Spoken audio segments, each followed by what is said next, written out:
bisa kan ini kalau kita ngejawabnya in bahasa ya. Jawabnya in bahasa. In bahasa. Atau dirimu membantu mentranslate gitu. Gimana? Aduh deh, please deh Dewi. Oh ya. Absen sertifikatnya di apa? Oh ya. Join Zoom? Enggak. Ini saya harus join Zoom ya. Ntar lu Dewi belum. Kenapa Mbak harus join? Kan ada pertanyaan. Oke. Baca tentang apa sih Mbak? Saya bilang tempat ini. Saya tentang Janma Pertiwi Sang Pengantar. Itu tentang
Philips dulu.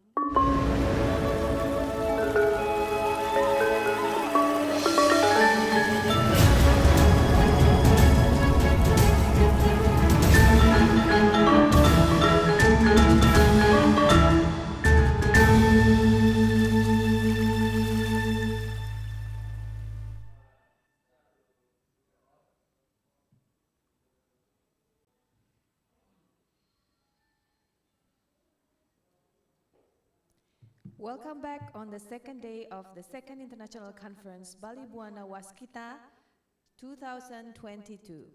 And we will continue to our presentation for today, and here with us at the Film and Television Studio of the Indonesian Institute of Denpasar, the invited speaker of Ibu Dr. Cho Istri Ratnakora, and also online we would like to welcome Professor Philip Piroti.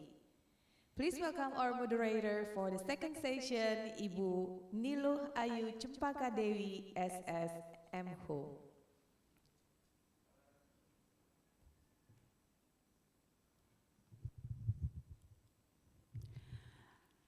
Well, thank you very much, Ibu MC, for Miss Desna, for the time that is given to me as the moderator for today, for the second sessions of this Bali-Bhuwana Waskita for the second. And in this second of the session, we will have two of the invited speakers. We will have Mr. Philip Piroti and also Ibu Cho Ratnakora, who is here with us. Myself, once again, my name is Cempaka, and for this time, it will be a very great opportunity for me to be the moderator, and we will have the presentations of the two of the speakers. And for this time, I would like to invite Mr. Felipe Pirote. Okay, so hi. He's here with us. Hello. Hello, can you hear me? Yes, we can hear you clearly. What about you? Can you hear us clearly from there? Yeah, no problem. All right, great. So this is a very great time to meet you. Yes, thank you very much. So we already can see you there with the batik. It's a very nice nice costume that we can see. So then, before we're going to have the presentations by our first speaker in this session, for the second session, allow me to read the CV, or the profile from Mr. Felipe Pirote. Am I right to mention your name? I'm sorry. Philip Pirot is the name. It's fine. It's all fine. Okay, Yeah. great. Yes, thank you. So, Felipe Pirote is Associate Curator at Gropius Berlin and Adjunct Senior Curator at the University of California, Berkeley Art Museum and Pacific Film Archive. He also served on the Documents Commissions from 2019 to 2022, which selected Ruang Rupa as the artistic directions of Documenta 15, 2022. Pirote held the positions of Rector of the Stadelsol and Director of Kunsthalle Porticus between 2014 to 2020. Prior to this, he co-founded the Antwerp Contemporary Art Center Objective, and from 2005 until 2011, he took on the directorship of Kunsthalle Bern in Switzerland.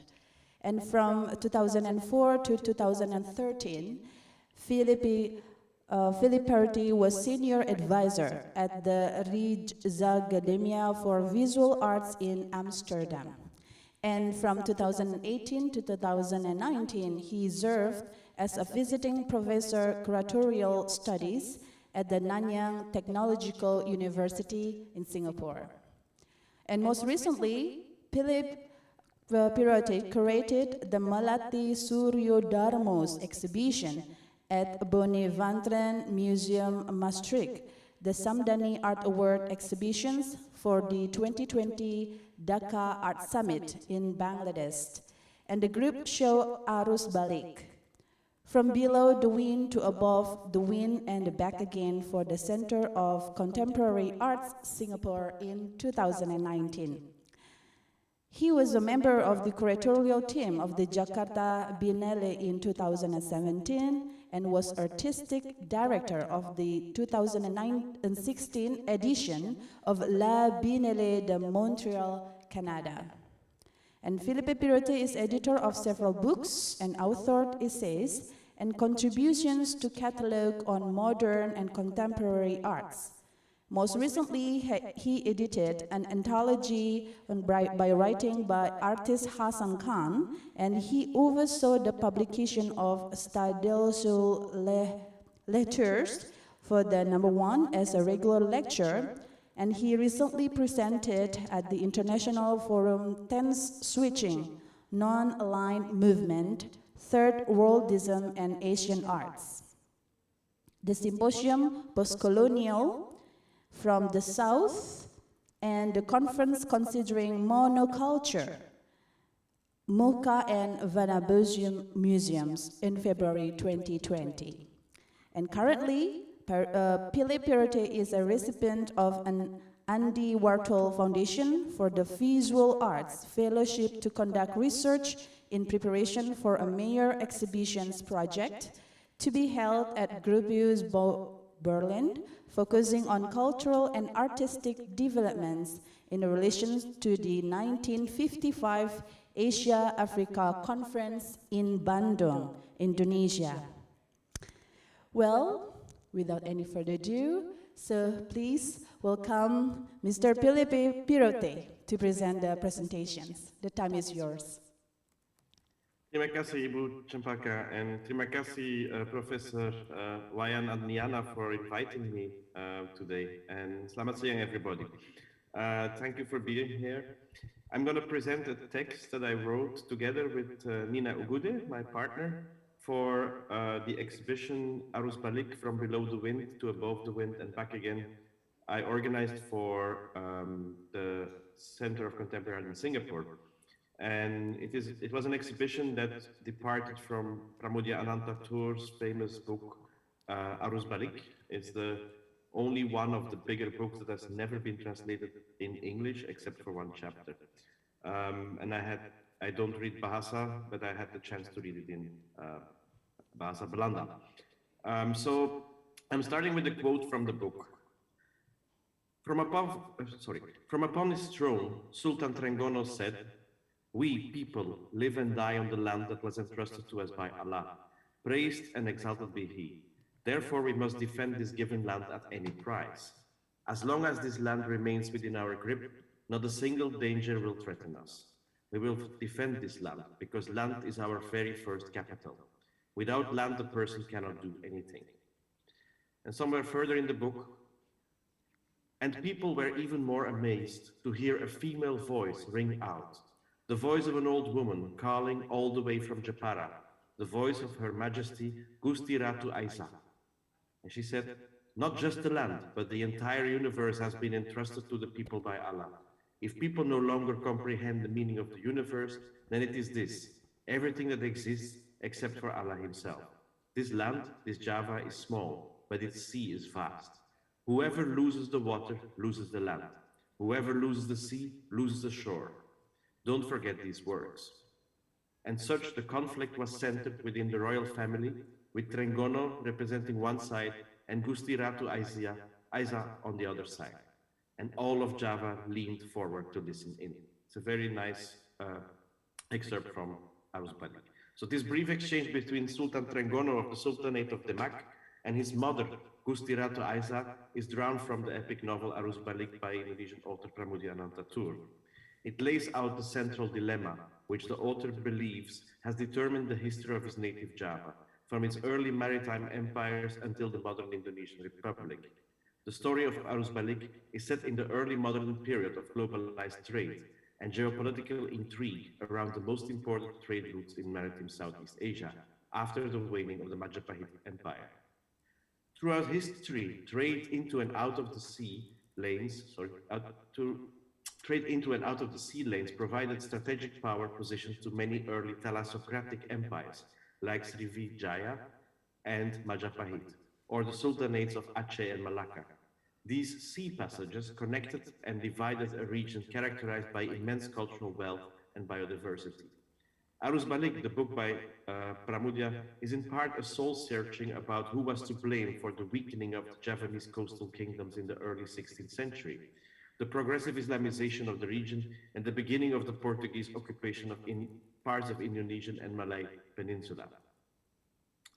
From the 16th century onwards, Sumatra, Java, the Riau Islands, and the Thai Malay Peninsula, once linked into one cultural area with many cross-cutting networks of trade and religion, were carved up by colonial powers. Rivalries and the increasing penetration of foreign traders eventually led to the Dutch colonization of parts of the now Indonesian archipelago. Pramudia Anantatur suggests that the final decline of the Majapahit Empire and I quote, the change from traditional independence to colonial possession, end of quote, was caused by the different Javanese kingdoms gradually turning their back to the sea and jealously guarding their sovereignty, rather than attempting to recreate a maritime empire. Another element was the doubt amongst many of them whether to fight the Portuguese, who appeared with powerful ships in the Indian Ocean, or to accommodate them in order to stimulate local trade. Pram's book recounts the story of two failed expeditions that the Federation of Kingdoms, under the lead of the Demak Sultanate, undertook to win back the strategically important city of Malacca from the Portuguese. With the exception of these two expeditions, Pramudia locates the end of Majapahit and its cosmopolitanism in the notion of what he calls kampung civilization, an idea that depicts the extreme parochialism and lack of interest in the outside world that existed among the Javanese aristocracy, even before the colonial era, according to Pram. In Pram's view, it is the kampung mentality and the inward-looking attitude of the ruling elite that defeated Java and the ancient empires. He argues that the region was not primarily conquered by foreign powers with their vast naval capacity and highly developed weaponry. Instead, the greed and short-sightedness of the Javanese aristocracy weakened the island of Java long before any foreign ship ever appeared on the horizon. With the fall of Majapahit, the outside world imposed itself on its own terms, and Pramudia vividly portrays this reversal of fortune.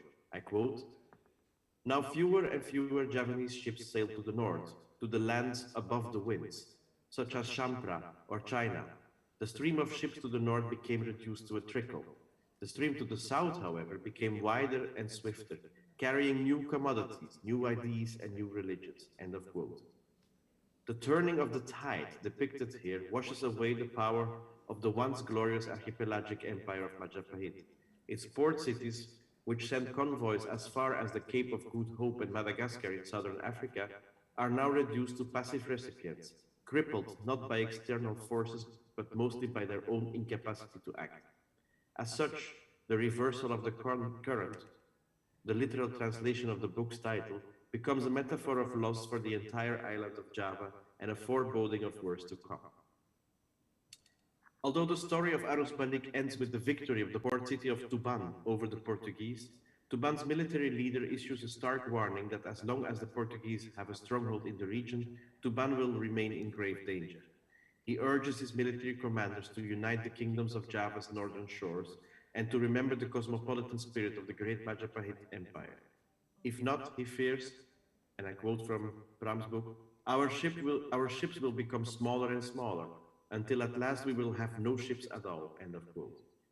But in real historical time, Tuban was defeated by Sultan Agung of Mataram in 1619. To Pramudia, this outrageous attack clearly demonstrates how the inland, agrarian-based Sultanate of Mataram is blinded by Kampung culture. I quote Pram, "Here the irony of Javanese history is recorded," he writes. While the Dutch were circling the world in search of spices, a port of transit for the international consumption of those same spices was demolished by a king of Java's interior, Sultan Agung, end of quote. After Sultan Agung besieged the Dutch port settlement of Batavia in 1629 and 1628 and 29, failing to conquer the city on both occasions, he destroyed most of the ports on Java's north coast in order to strip rival kingdoms of power. As a result, Mataram completely lost its influence over the Java Sea. By failing to maintain its most vital trade route, the inward turn of the Javanese mainland was completed, and Java became almost entirely disconnected from its once so prosperous maritime trade. After its embarrassing defeat on the Javanese north coast, the Mataram kingdom looked southward to the Indian Ocean. Although Java's southern shores were devoid of bustling port cities or international trade routes, they did offer a maritime connection in the legend of Nyai Roro Kidul, the Queen of the South Sea. To erase the shame Mataram suffered and to defend its authority, writes Pramudia, the ethnic Javanese poets chirped that the founder of Mataram, Sultan Agung's father, had wedded the princess of the South Sea, Nyai Roro Kidul, end of quote. As such, Javanese poets and writers have played a vital role in justifying and embellishing Java's turn away from its seas, acknowledging the Kampung mentality that would dominate the island for centuries to come. The poets and writers of Java being some of those who think and imagine with the framework of Kampung civilization and culture, flaunt the superiority of Java, that in facing the Dutch and Europe, Java never lost. In a desperate attempt to consolidate control over its waters, the kingdom of Mataram took refuge in the myth of Java's most popular goddess. A glorious maritime connection was established, albeit one that was entirely rooted in the imagination of the people. Nyai Roro Kidul was subsequently proclaimed lover and wife of each king of Mataram, generation after generation, and to this day, Hotel Ina Sumudera on the south coast of West Java permanently reserves room 308 for the Queen of the South Sea. Interestingly, the Javanese oral tradition offers a variation on the theme of Nyai Roro Kidul. According to legend, every now and again the Queen of the South Seas emerges from the water and takes a stroll across the land, from Parangtritis on central Java via the waters of the Kali Kode through the city of Yogyakarta, all the way to Mount Merapi. Her goal is to reach the volcano and force it into matrimonial union with her. She has not until now achieved that goal. But if one day sea and volcano, water and fire should come together, then the island of Java will break in two. One could read into this local legend another justification for the strict separation of water and land. Though published only in 1995 on the occasion of the 50th anniversary of Indonesian independence, Arus Balik was written 20 years earlier, in 1974. It was the first novel Pramudia wrote while imprisoned on Buru Island, and it provides a glimpse into a broader project the author once described as his effort to write to the roots of Indonesian nationalism. In his analysis of Indonesian history, Indonesia's great moments of cosmopolitanism were the era of Majapahit Empire, the rise and fall of which are portrayed in the historical novels Arog Dedes and Arus Balik. and the nationalist awakening at the beginning of the 20th century, magnificently recounted in the famous work of the Buru Quartet. Both times, the archipelago's ethnic differences were put aside for the benefit of a greater purpose, and both times Indonesia prevailed. That's Pramudia's nationalism. It is one of Pramudia's contributions to modern Indonesian history that he locates Java's reverse to agrarian-based kingdoms within the endless conflicts and petty parochialism of the local kingdoms, the aforementioned kampung culture that dominated the pre-colonial era in the early 16th century. Standard Western historiographers usually date the decline of the Javanese trade kingdoms a good century later, pointing to the arrival of European naval forces and the termination of trade wars by Mataram. However, a careful reading of Arus Balik reveals that the novel goes beyond a mere analysis of Indonesia's pre-colonial period. The story provides a covert, but nonetheless biting critique of the New Order regime. Arrested in 1965 on charge of presumed association with the Indonesian Communist Party, Paramudia Arantatur was imprisoned without trial and exiled to the remote prison island of Buru, where he was detained for almost a decade and a half. Living conditions in the camps were harsh. Pramudia and his fellow prisoners were forced to clear dense patches of jungle, build camps, and provide for themselves, while hundreds died of starvation and disease. Despite these difficult circumstances, Pramudia's fellow prisoners, often intellectuals and artists like himself, facilitated the author's return to his writing. In a show of extraordinary and unwavering solidarity, they relieved him from work and provided him with food, medicine, and cigarettes. In turn, copies of his writing were distributed through the camp, so that the prisoner fellows could read and comment on them. Pramudia's library and archive had been burned prior to his imprisonment, and the network of oral memory developed by the prisoners on Buru Island became an editorial and social space unknown to the camp guards. Forbidden to write about contemporary politics and afraid to have his permission to write withdrawn, Pramudia chose to recount the tale of the distant Majapahit Empire. The epic stories of Arok Dedes and Arus Balik were considered harmless by camp leadership, who failed to detect the echoes reverberating to the political situation of the young Indonesian Republic. It is the president of Order Baru who is the willfully short-sighted king in Arus Balik, petty, selfish, and crazy for power. The self-proclaimed ruler who comes to power through regicide, who exploits his people and plunders his land. It is the king in the King of Tuban in the book that is a metaphor for Suharto, who is accused here of kampung mentality, of failing to see the grand vision of his predecessor Sukarno, so ardently aspired to. A grand role for Indonesia on the international stage. As a military leader of the land forces, it is Suharto who turns his back to the sea. And I quote Pramudia, "In detention for 14 years and 2 months, stripped of everything altogether, I reflected on all this past experience from underneath the military boot that trampled on me. It all became clear that all of this was nothing but a material experience, a sort of historical vicious circle of kampung civilization and culture, without reorientation inward or outward either. Meanwhile, the birth of whatever it is they call the New Order is nothing other than the repetition of historical events from the second decade of the 13th century." End of quote. If the poets of the past helped justify the historical context in which Java's kampung mentality developed, then Pramudia could be considered a modern-day poet, singing the praise of a cosmopolitan modernist worldview. In The Idea of Power in Javanese Culture, Benedict Anderson describes the role of the Sar, or seer, in traditional Javanese culture, a highly regarded intellectual who is not part of the power structure, but instead lives on the fringes of society, from where he detects and diagnoses decay in the kingdom and warns for the monarch's downfall. I quote, "The usual recorded reaction of the ruler is violent.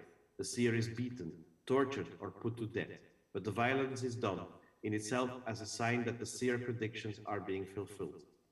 The ruler's resort to violence shows that that he is dominated by personal passions." End of quote. In Arus Balik, the role of the seer is represented by the preacher Ramak Luring, who warns of the decline of the power of Tuban and is subsequently poisoned.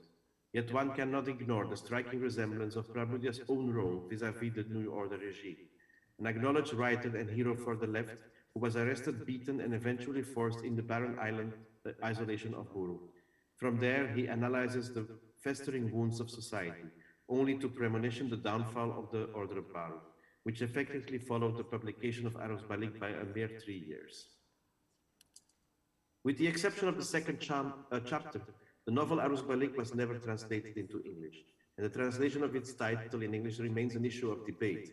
The literal translation from Bahasa Indonesia would be the reversal of the tide, referring to the reversal of Java's position in the world, from actively sailing out to passively receiving others.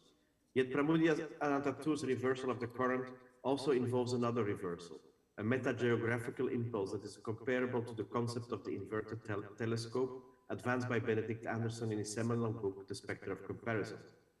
It represents a non-Eurocentric method of viewing the world in which, for example, Portugal is viewed from Southeast Asia. Similar examples of the inverted telescope are found in the work of maritime historian Adrian Lapa, for instance, when he describes how the Sulu people, accused of piracy by the Spanish in the late 19th century, regarded the Spanish themselves as pirates, taking the land and oppressing people.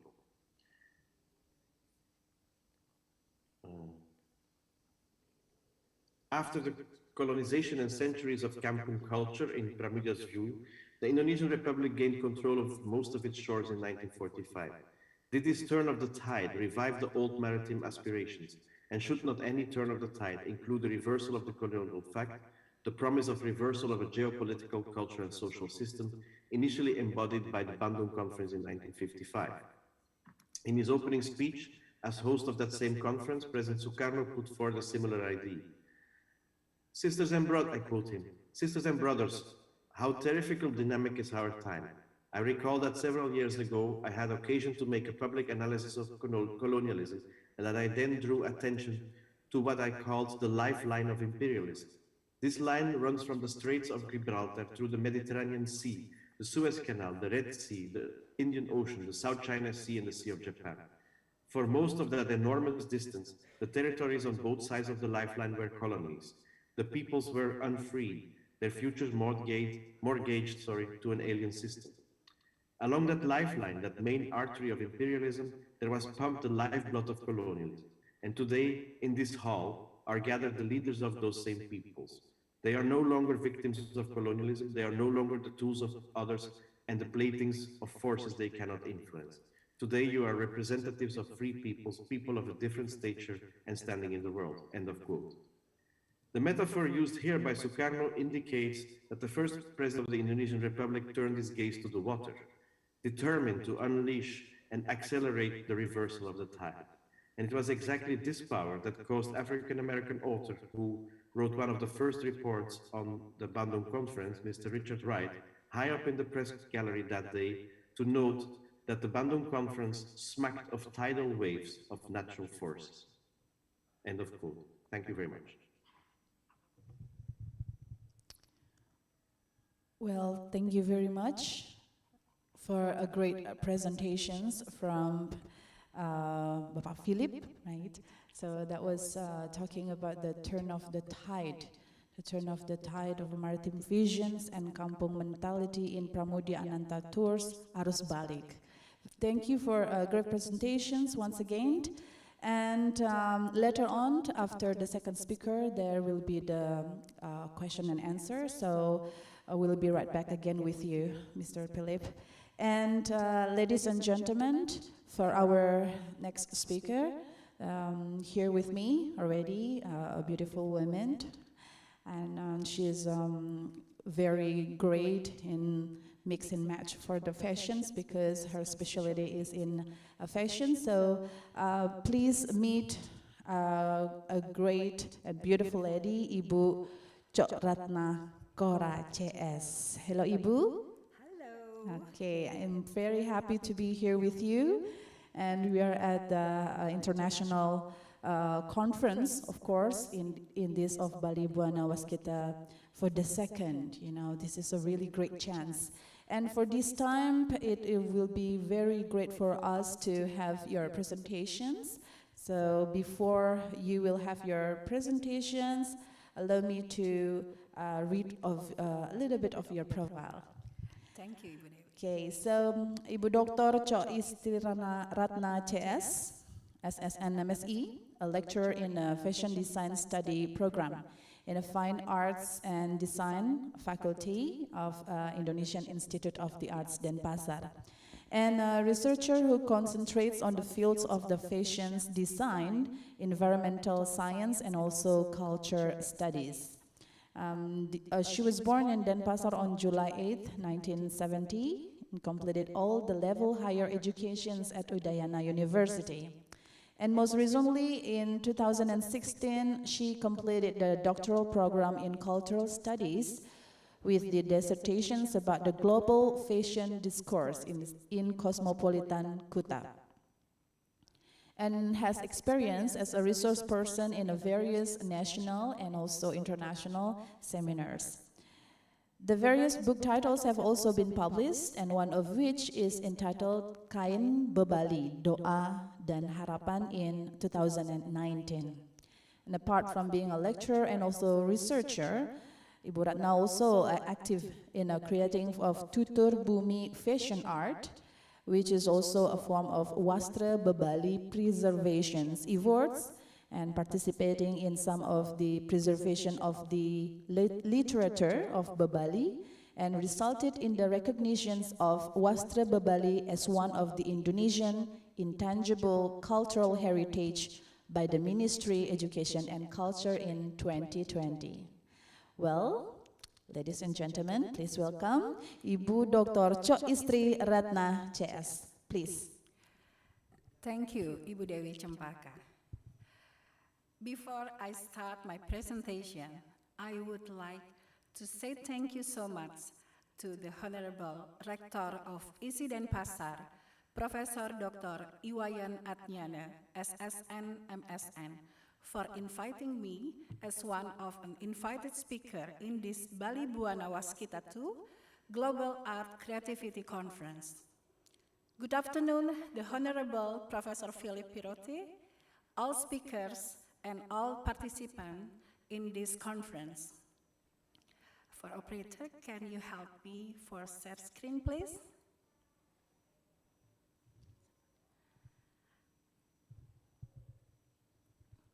Today I will present about how the energy of water inspired to make an art fashion product, Janma Pertiwi Sang Pengantar.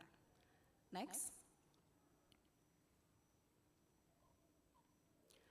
I divide this topic into three main subjects. First, the phenomenon of Wastra Bebali. Second, the ecosystem of Tutur Bumi and family tree of Tutur Bumi. And third, Janma Pertiwi. Next. Phenomenon of Wastra Bebali. What is Wastra Bebali? Wastra Bebali is one of the oldest traditional Balinese textiles with geometric motif in the form of vertical, horizontal, and checker lines that are used as ceremonial means or as clothing for performers of traditional Hindu religious ceremonies in Bali. The existence of Wastra Bebali is experiencing acute degradation, both in terms of meaning, function, and the way of making it. One of the causes of the degradation of the meaning and use of Wastra Bebali in the Hindu community in Bali is the flexibility of the interpretation concept of Desa Kalapatra. The three-dimensional frame of reference, Desa Kalapatra, as an adaptation circumstance, is often used to break the deadlock in the implementation of Hindu religious, social, and ordinances. The three dimensions in a singular sense are the fulfillment of the horizon of hope to easily solve what is an obstacle with something easy. The flexibility of interpretation can sometimes backfire, like existence of the Wastra Bebali, an interpretation that allows the Hindu community in Bali to use other wastras as a substitute. This happened from generation to generation, causing the existence of Wastra Bebali to be increasingly rare. Literacy that is not so easy to find is also the cause of the decline in the use of wastra bebali. The example of the use wastra bebali as a means of Hindu religious ceremony in Bali is found at the Nelubulanin ceremony, a ceremony to commemorate the birth of a baby who has aged 105 days or 3 months in Bali. 1 month, the same 35 days. The wastra bebali atu-atu is used by the baby as a shawl wrap around the waist, and the wastra bebali kekancan is used as a common. Wastra bebali atu-atu is also used as a means of ceremony with a place in the baby's banten bajang. In Janma Kahuripan Selontar transcript, it is said that the wastra bebali atu-atu is used as a belt for the baby. Meanwhile, in the transcript of Hidden Papyrus and Yatnya ceremony, Gria Kawan Sibetan Karangasem is also mentioned the use several bebali wastras. Wusaike mangkin rarine wawu kesap-sapin antuk pani banyun pemandusan ibajangi, ring nyasapine irare, tatakin antuk pani, dur panine meteledin antuk atu-atu, metuh batu, wusan nyapsapin, tultulin antuk bebali, sudah male, raris kambenin kekancan sabuk kuning. In addition to the wastra bebali atu-atu, the wastra bebali beya kanda is also used, which means a fee for 4 siblings. 4 siblings or kandapat, nyama catur, is a brother who is believed to have been born with the baby, one of which is yehnyom or amniotic fluid. Knowledge of wastra bebali is not specifically written in one lontar literasi, but is only an insertion. Because of that, knowledge about wastra bebali is not disseminated evenly in the Hindu community in Bali. Wastra bebali was recognized as an Indonesian intangible cultural heritage in 2020. In 2019, I conduct an in-depth study of Bebali literature, and the results were submitted as an Indonesian intangible cultural heritage.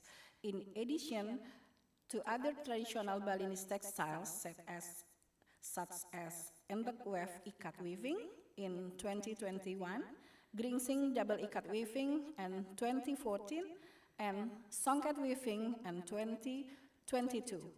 Wastra bebali was recognized as an Indonesian intangible cultural heritage in 2020 with the domain traditional craft skills and proficiency. Preservation steps are considered important and urgent so that the Hindu community in Bali is educated in terms of meaning, philosophy, function, or manufacturing techniques. The outer preservation of Bebali literature is done by creating a slow fashion industry. The outer preservation of Bebali literature is done by creating a slow fashion industry ecosystem based on the concept of tutur bumi. The slow fashion industry ecosystem has been tasked with a sustainable fashion orientation.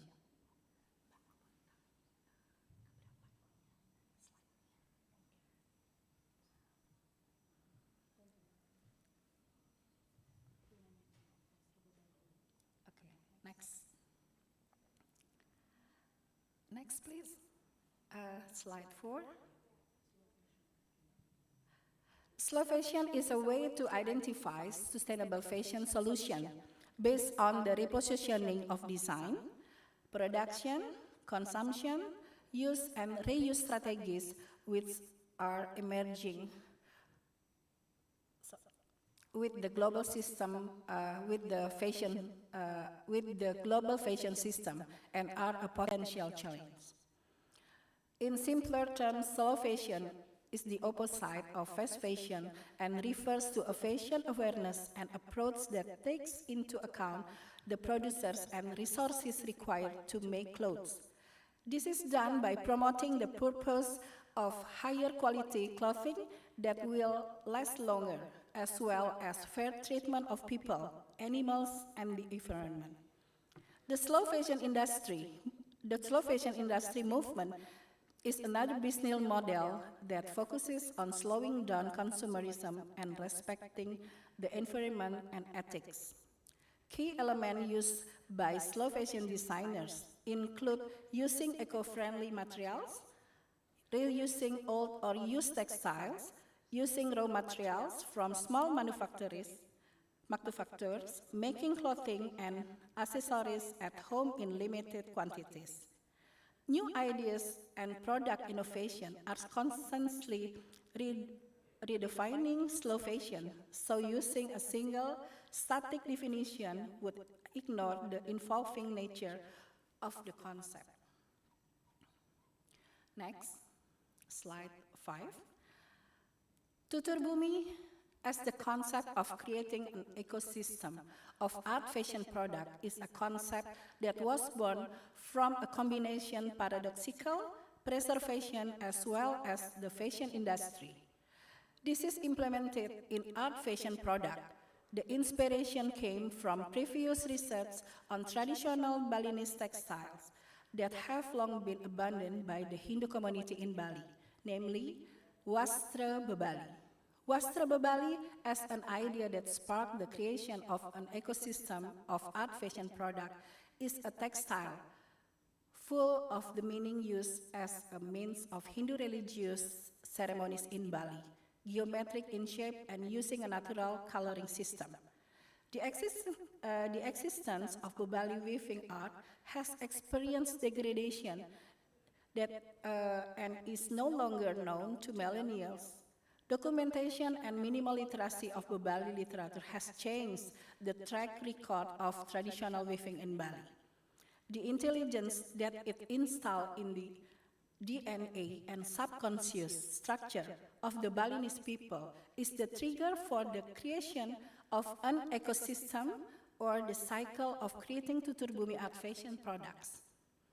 Tutur Bumi is a concept as well as a concrete action regarding the creation of an ecosystem of art fashion products based on a combination Undang-Undang Nomor 5 Tahun 2017 concerning the advancement of culture, art fashion, and sustainable fashion. Next, please, slide 6. This research is designed as a design research with a fashion design approach. Research that combine the concept of Tutur Bumi, art fashion, and slow fashion. The method used is the case study method. This method is used because it involves contemporary or present-day phenomena and uses a single case study with explanatory purposes and can later be applied to other situations, especially related to the Tutur Bumi preservation ecosystem. The research locations are in villages that practice the art of Bebali Wastra weaving, such as Sidaman Village, Karangasem, and Kramas Village, Gianyar. Data collection techniques are participatory observation or grand tour observation, interviews, and literature study. The analysis process used is the interactive analysis model. Next, please. Slide 7. Ecosystem of Tutur Bumi.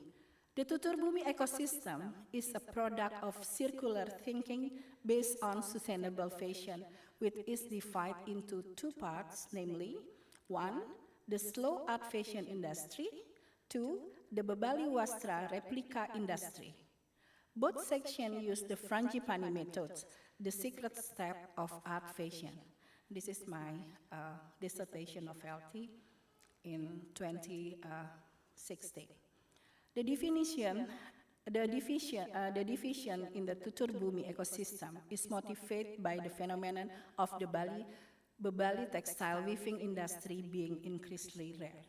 Horizon thinks the tutur bumi ecosystem emphasis humanities capitalism, human resources, energy, industrial system that are restorative and generative with a design oriented toward design, innovation, maintenance, recycling to the original product, and recycling into other products. Next, please. Frangipani. Frangipani is the secret steps of art fashion that describe into 10 steps of designing fashion product based on culture identity of Bali. Those the 10 steps are as follow. Maybe we can see the slide. Sorry. Okay. Slide 8. Okay.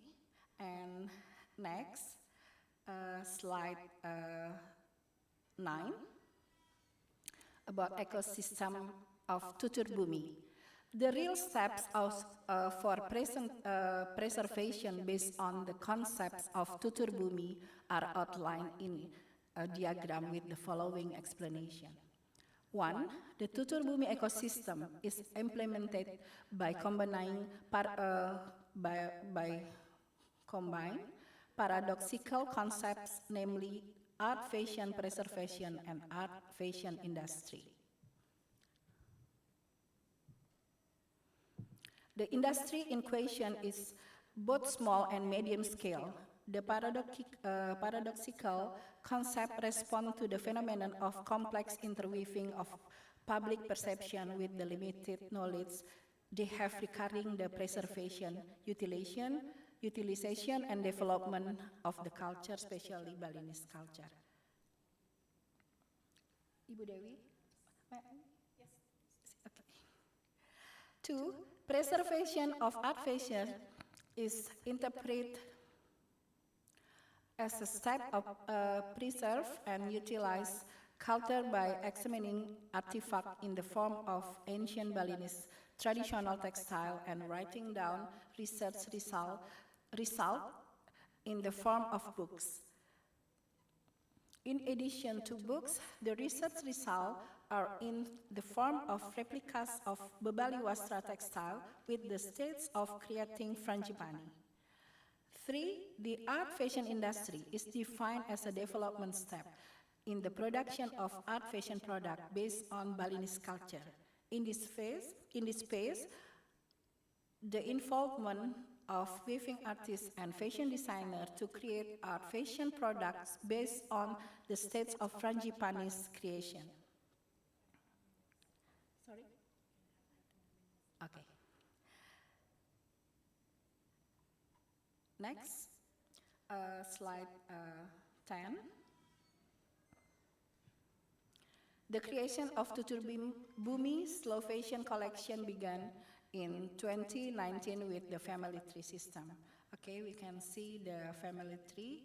I already make a Tutur Bumi collection, totally 18. Yeah. Next, Janma Pertiwi Sang Pengantar. Janma Pertiwi fashion artwork is the 18th work from the Tutur Bumi collection. With the briefing idea of yahnyom or amniotic fluid. In the teaching of Hinduism in Bali, there is a belief that the fetus is protected by chatursana while in the mother's womb, one of which is yahnyom or amniotic fluid. Kanda Patrare mentioned that Ibu Teputih is a term for yahnyom who act as the first part of the introduction to birth of humans. Not only in Hindu belief, medically, amniotic fluid has also been proven to be an important part of the fetus and has a major role in the birth process of a baby, especially in keeping the umbilical cord unbroken. Janma Pertiwi described Yehnyom, a fetus needs. Next, slide 12. We can see the design of Janma Pertiwis. Is dominated by circular asbesting motif illustrating the cycle of life in the universal mechanism starting from the amniotic fluid. Janma Pertiwi's work with the concept of double side sewing is a work of art fashion that can be used on both sides, inside and outside. Next. The outer side is made using natural woven, hand-woven material with a natural coloring system combined with a replica of Wastra Bebali with the Tuhu Batu motif, and the inner side uses 100% katun calico material. Piping lace made of katun with a finishing technique of coloring with tea, Indonesian tea. Hand painting with a look-like Rerajahan style on katun calico wastra using ink and traditional painting tools which are generally used in making traditional Balinese painting known as yip, like palm tree. Environmentally friendly materials and tools used in the creation of Janma Pertiwi's work have the meaning of Japamala, which illustrated balance. Empty is content and content is empty, a cycle that will never end. Next. Slide 14. Conclusion and suggestion. It can be said that sustainable fashion as well as slow fashion is a movement to make or choose clothes by considering the environmental, economic, and social impact on the product production cycle process. The artwork of Janma Pertiwi's 18 Tutur Bumi collection is a real step in the preservation of sustainable Bebali literature. Knowledge based on Lontar literacy, which contain Bebali Wastra, Wastra Bali, Balinese Wastra weavers, are connected in the Tutur Bumi ecosystem, circular thinking based on sustainable fashion. And this is the last slide I show to all participants. This is my collaboration, intermingle art project with all my friends. Okay, thank you. Silahkan mohon diputar videonya, operator. Can you help me?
thank you. That's all from me. Thank you for your attention. Okay, great. Thank you very much, Ibu Dr. Charatnakara. That was really impressive for me. And then it was really great to see how you can relate it of the fashion and also the culture that we have, especially for Balinese culture. You can, you state about nyom, right? So that's a very important, because that is giving a life for the baby in the womb, isn't it right? And of course, to protect it. So it means water. Of course, it's related, of course, with our topic. Yes, that's right. The energy of the water. Thank you very much once again. Well, all the participants, all the speakers also, we have already got two of the presenters of our invited speakers. And this is time for us to have a look again a little bit of maybe I can just review a little bit of what we had from Felipe Pirote. So he has already mentioned about what is it called, like related to the maritime of the Pramudia book, like according to Pramudia scholar John Rosa, arus balik means as much as a current, particularly a current of water that turns back and heads in the other directions. That's also the connections with our topic or our theme for the Bali-Bhuwana Waskita for the second international conference, very close to the topic. And Ibu Charatnakara also mentions about how the fashion can be really close, having close relationship between the style and also how she produced, how she designed of the clothes that we have already seen on the presentations. And I think we do have some of the questions in this chat room for the Zoom. So let me just have a look at the first of the question. It's coming from Safitri. Hi, I'm Safitri and I have questions for Philip. I just wonder what were the artworks like in the Arus Balik exhibition at NTU CCA Singapore, and how did the artists respond to the theme, and what was the decorations like? Thank you. So maybe Mr. Philip, would you like to give any response of that questions? Yeah. Not everybody read the book. So not all the artists read the book, but maybe one or two did. In fact, the book was more like a occasion. We discussed a lot about the subject matters in the book to create other artworks, but it was not that we wanted to illustrate the book or anything like that with artworks. It's more like, but maybe the work closest to something that happens in the book was a work by Ade Dharmawan, where he kind of like collected different natural materials from the regions described in the book, mostly around Tuban, and he distilled them, like he kind of like made distillery from sandalwood or other natural resources that are described in the book as also the trade material. And when the distillery was dripping, like the distilled water out of these materials, was dripping on books that were published during the Orde Baru times about agriculture, about the use of the land, etc. So there was this kind of like interesting, the distillery of some natural sources from the lands were in fact dripping on books published during Orde Baru about how to deal with agriculture, how to deal with using the land or cultivating the land, etc. So that was one of the pieces that Ade Dharman really used natural materials out of the regions that are described in Arus Bali. Then another artist, maybe at the very extreme of it, was an American artist, Lucy Raven. And she was looking into this idea that nature helps decolonization. And so, but she went on a residency in the Philippines, where Mount Pinatubo erupted at some point in the 20th century, and chased the Americans from Clark Air Base. There was a very big American airstrip where American military airplanes were stationed. And because of the eruption of the volcano, the Americans had to leave. And funnily enough, one of the very strange coincidences is that Mount Pinatubo erupted on a day that is the anniversary of independence. So that was another kind of like element that we looked at in the show, and that is very present in Arus Bali. This whole notion, like, is the wave, the turning of the tide, also a promise for decolonization, and a promise for a change in society, a change in geopolitical situation, etc. That was one of the things we looked at very much in the exhibition.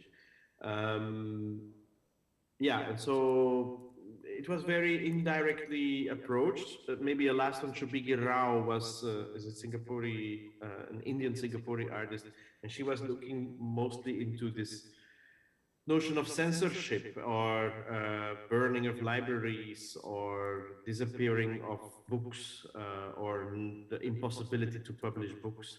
And she does a global study on that.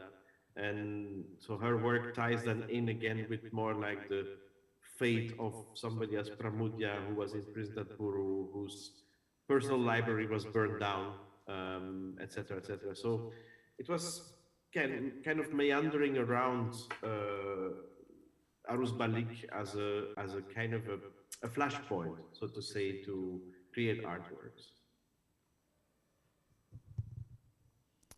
Okay, great. Thank you very much for the answer and also for the response of the first questions that was given to you. So, and also in the chat room, Mr. Philip already gave the link that maybe Safitri, who asked the questions, can check for the link. Thank you. And the next questions, it's for Ibu Ratna. There's one questions for Ibu Ratna. The questions is, it is interesting to know how you name each of your collections and make it as family tree. Then how many more collections will you release regarding with the Babali textiles? Thank you, Ibu Dewi. May I answer in Bahasa? Sure. Okay. Okay. You can try in English, actually. Thank you. Pertanyaan ini saya harus bercerita panjang karena tidak sesingkat atau semudah kita menamai sesuatu. Jadi Tutur Bumi itu concern di seni-seni langka yang ada di Bali, dan start from that. I make research first. After that, the result of research, I combine itu saya jadikan sebagai ide pemantik atau briefing idea untuk membuat koleksi for the example. Jadi, I interest atau research saya yang ada di Jemberana, that is about the akulturasi, Bugis, Madura, dan Bali. Dan saya interest dengan artefak terapung yang bernama kapal Slerek. Jadi, itu adalah salah satu artefak yang masih digunakan hingga hari ini. Dan berdasarkan itu, research itu kemudian saya membayangkan Tutur Bumi yang telah melahirkan 6 karya pertama, yaitu terinspirasi juga dengan upacara Nelubulanin, 3 bulan. Kenapa? karena itu adalah sebagai tanda manusia atau sensorik manusia itu aktif. Nah, semua rasa atau zat rasa yang kita miliki itu mulai didetek oleh tubuh si bayi. Nah, disitulah sesuatu yang membuat saya interest untuk menamai 6 koleksi saya itu. Yang pertama itu terkait dengan sirkulasi atau kehidupan manusia dari lahir hingga meninggal. Jadi yang pertama adalah janma. Janma itu yang artinya dalam bahasa Sanskerta itu adalah yang akan dilahirkan ke dunia. Kemudian artawa, saktika, rawikara, taraka, dan jari. Jari ini adalah mumi yang melambangkan kematian tetapi tidak dalam arti yang sesungguhnya. Kemudian saya interest lagi untuk riset tentang seni langka yang ada di Bali, yaitu yang di Jemberana tadi. Kemudian melahirkan ada 5 karya yang mana di dalam benak saya itu adalah wanita-wanita tangguh yang ada di sana. Jadi yang pertama bernama Arkana, Janma Arkana, kemudian Dewati, Arsanti, Tikta, dan Citaksu. Dan semua yang saya gunakan adalah dalam bahasa Sanskerta ataupun bahasa Kawi. Nah, yang melambangkan itu tadi. Sehingga setiap penamaan itu pasti ada riset di belakangnya yang mewakili seni langka yang ada di Bali.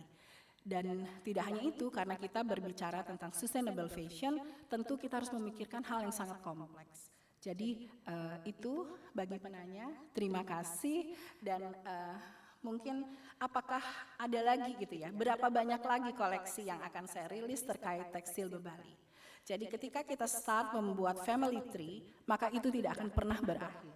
Sama seperti halnya yang terjadi dengan pohon hikayat keluarga kita, yang tidak akan pernah selesai. Itu yang namanya dengan sustainable fashion. Thank you, Ibu. Thank you very much for a really great response and also answer based on the questions. Yeah, maybe we can conclude a little bit that sustainable fashions, right? And then how you name every collections that you have, it is because inspired by the artifact.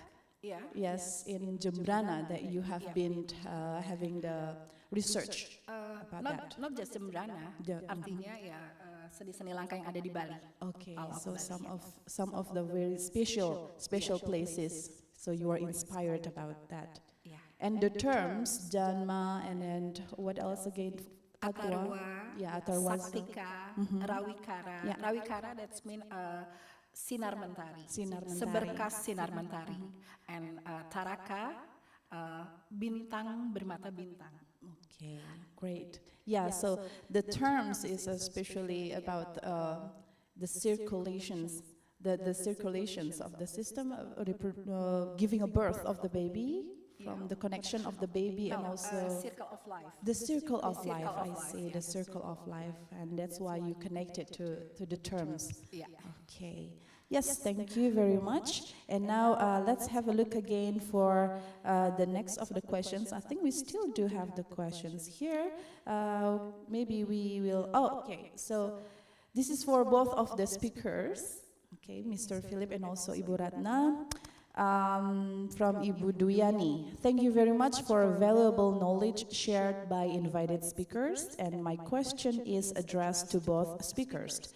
Based on your perspective, how does culture affect the dynamic of community lifestyle at this era? So maybe that will be a great response and answers from both of the speakers. So maybe I can give to Mr. Philip first. So. Hi. Yes. Yeah, thank you for the interesting question. There's a bit of an element that is kind of a bit of a mystery to me in this community lifestyle. I think lifestyle is something, in my opinion, but maybe I'm wrong, something very commercial, something that is very kind of like it's about products and a desire for certain quality products and in order to adorn life. community, I don't know, community is I think, formed by different um, powers, like it's about solidarity in certain groups and certain environments of people. So I'm wondering what is exactly meant with community lifestyle. On the other hand, I think, yeah, arts or culture have always enormously influenced how we adorn our lives, that's for sure. How we, maybe sometimes even in a moral way, how we conduct our lives. I think culture is two things. On the one hand, it's often an affirmation of how we organize life and society and our environment, or it can propose an alternative for how we organize our life and our environment. It can be, in that sense, almost provocative. In a sense, there is always a possibility of doing things different. And I guess a lot of art and culture is also made in that way, like as a proposition to do things or to look at things different or to imagine things different. And I think that's a very important element that contemporary art, I guess, brings a lot to the cultural environment. Um, so I guess it's certainly in Bali. In Bali, it's enormously part of like daily life. You know, like art, making things more beautiful, adorn things. Like the whole idea of aesthetics as part of life is in Bali extremely present. And at the moment, I'm in Jakarta, where it's very different, I guess. I think the younger cultural scene in Jakarta is probably more busy with thinking community rather than thinking lifestyle. And so there is many different possibilities here. But when in the introduction, our dear moderator said that I had indeed an implication with Rangrupa, for example, and Rangrupa is an organization that is probably less busy with lifestyle, but more with community. An artistic organization that really thinks about how to strengthen communities, how to build communities, and maybe do that through art. That's what makes them still artists. But I guess these things overlap. You know, like there is there is always something that's also becoming a form of lifestyle in reflections on living differently, in reflections on living maybe a bit more, like in the case of my co-panelist, think fashion as something ecological, you know, that's at the same time creating something beautiful, but then also rethink on how to do that in a sustainable way. That's a very important urgency today, and I guess it's a brilliant example of this. Yeah, I'll leave it there. Okay, great. Thank you very much for that answers. And then now we're going to Ibu Cok Ratna. So please. Thank you, Ibu. Mohon izin lagi saya menjawabnya dalam bahasa Indonesia. I will help you, no problem. Oke, budaya itu apa gitu ya? Ada satu hal yang membuat saya interest terkait dengan budaya ketika kita punya satu pemikir, yaitu Bapak Kuncharaningrat, mengartikan bahwa budaya itu segala daya dan aktivitas manusia untuk mengolah serta mengubah semesta alam. Itu saya sangat interest dengan kata mengolah serta mengubah semesta alam. Jadi terkait dengan pertanyaan Ibu Duyani, bagaimana budaya itu akan mempengaruhi dinamika gaya hidup masyarakat pada era ini. Jadi tentu kita tidak lepas dengan yang namanya dunia sosial, dan di dalam masyarakat itu ada satu hal yang boleh dikata konsensus. Itu menjadi penting. Nah, kalau menurut saya, jadi bagaimana kita bisa mempengaruhi, bagaimana kita bisa mengubah semesta, bagaimana kita bisa membuat semesta kita lebih baik, tentu kita harus berlomba-lomba untuk membuat sesuatu yang baik. yang bisa kita radiasikan atau meradiasi kepada masyarakat, sehingga itu suatu saat akan menjadi atau suatu titik itu akan menjadi yang namanya konsensus tadi.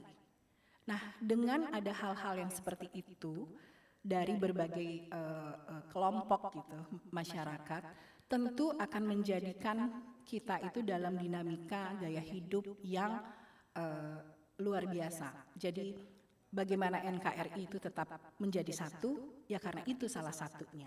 Budaya Indonesia yang terdiri dari berbagai macam budaya yang mempererat kita. Jadi pemikiran-pemikiran positif dari setiap puncak-puncak kebudayaan itu yang kita jadikan satu, dan akhirnya itu akan secara tidak langsung mempengaruhi dinamika, anggaplah masyarakat Indonesia.